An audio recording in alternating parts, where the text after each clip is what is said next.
हुकूमत ने पीपी के तमाम मुतालबात मान लिए। ज़िला इंतजामिया और लॉ अफसरान की तकर्रियों पर मुतालबात तकसीम। मुख्तलिफ बोर्ड्स और अथॉरिटीज़ में नुमाइंदगी का मुतालबा भी मान लिया।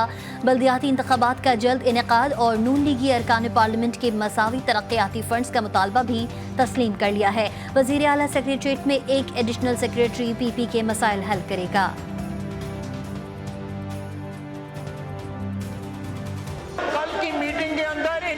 खैबर पख्तूनख्वा के वज़ीर आला वहाँ पे मौजूद थे, जहाँ पे ये मुजाहरा करके दहशतगर्दों के साथ खड़े हैं, उसको कबीना में लेके जा रहे हैं। इंशाअल्लाह ताला हम इस हाउस में भी लेके आएंगे। कौमी असम्बली में ऑपरेशन नामंजूर के नारे। सुन्नी इत्तेहाद काउंसिल का एहतजाज। वजीर कानून ने हेडफोन लगाकर तुन देने का मशवरा दिया तो वजीर दिफा ने खरी खरी सुना दी। ऑपरेशन का मामला ऐवान में लाने का ऐलान। कल की मीटिंग में वजीर आला KP भी मौजूद थे। आज ये दहशतगर्दों के साथ खड़े हो गए। ये आज भी 9 मई वाले हैं। ख्वाजा आसिफ का इजहार ख्याल। आपने इस इशू को भी कंट्रोवर्शियल करने की कोशिश कर दी है, जिस पे पूरी कौम यक आवाज है। खुदा के लिए अगर आपने हर चीज में पॉलिटिक्स शामिल करनी है, अपने लीडर की रिहाई शामिल करनी है, तो वो नहीं होगा। प्लीज अक़लियतों के तहफ़्फ़ुज़ की करारदाद कौमी असम्बली में मंजूर। अपोजिशन का इत्तेहाद।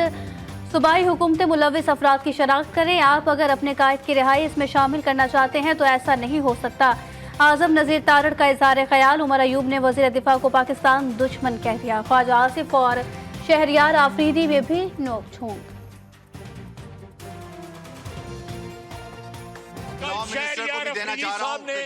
इनको डिफाइन किया है, उन्होंने असद कैसर का, उमर अयूब का, गौर साहब का, सबका नाम लेकर कहा है कि ये 2 नंबर लोग हैं। लानत अल्लाह अलल काज़िबीन, झूठे पे रब की लानत। ये जिस तरह की बातें कर रही है, मेरा चेयरमैन है, ये मेरा ऑपोजिशन लीडर है। रियाना डार मेरी माँ की खैरत को सलाम है। अगर आप में जरा हया होती आप यहाँ ना होते। हमारा ये मुतालबा है और ये पॉइंट ऑफ ऑर्डर करवाना चाह रहे थे कि कोई भी ऑपरेशन हो, चाहे वो इंटेलिजेंस बेस हो, चाहे वो फुल फ्लेज ऑपरेशन हो, उसके लिए इस पार्लियामान को इत्मीनान में लेना ज़रूरी है। चाहे फिक्स कमेटी हो, कोई भी कमेटी चाहे कितनी ही बड़ी क्यों ना हो जाए, उसमें कोई भी बैठ जाए, वो पार्लियामान को सुपरसीड नहीं कर सकती।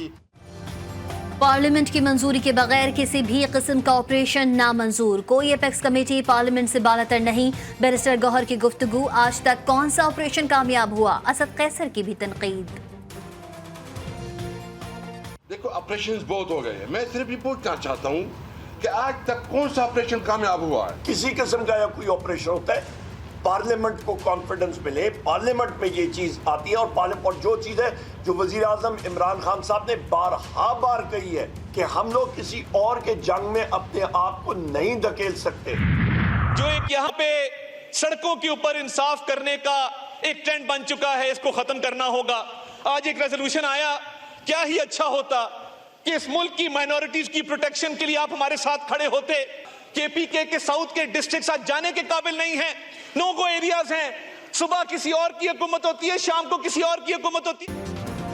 खैबर पख्तूनख्वा में सुबह किसी की और शाम को किसी और की हुकूमत। वज़ीर इत्तलात की तनक़ीद। अता तारड़ ने कहा कि हुकूमत तालिबान को पाकिस्तान में लाने वाले ऑपरेशन की मुखालिफत कर रहे हैं। ईवान में पहली बार तालिबान के हक में नारे लगे। मुल्क में सड़कों पर इंसाफ का सिलसिला बंद होना चाहिए।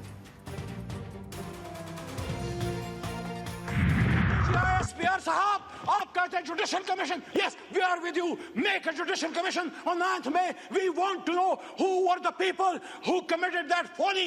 जिसने भी किया है, हम में से है, किसी और में से है। मेरा लीडर तो उस जेल में था, हिरासत में था, उस पर जुडिशियल कमीशन बनाए, लेकिन जिसने किया उसको सजा दें। PTI रहनुमा अली मोहम्मद खान ने 9 मई वाक़े पर जुडिशियल कमीशन बनाने की DGI SPR की तजवीज़ की तायद कर दी। कौमी असम्बली में खिताब करते हुए कहा, हम जानना चाहते हैं 9 मई किसने किया। मेरा लीडर तो उस वक्त जेल में था। साइफर और मोहम्मद जुबैर के बयान पर भी कमीशन बनाने का मुतालबा। और T20 वर्ल्ड कप के सुपर 8 मरहले में इंडिया और ऑस्ट्रेलिया का अहम मैच। बारिश से मुतासर होने का खदशा। दोनों टीमें कल सेनेट में मद्दे मुकाबिल होंगी। बारिश में अगर मैच मनसूख होता है तो इसका फ़ायदा भारत उठाएगा, क्योंकि वो पहले ही सुपर 8 राउंड में अपने 2 मैचेस जीत चुका है। ऑस्ट्रेलिया को अफगानिस्तान से अपसेट शिकस्त का सामना करना पड़ेगा।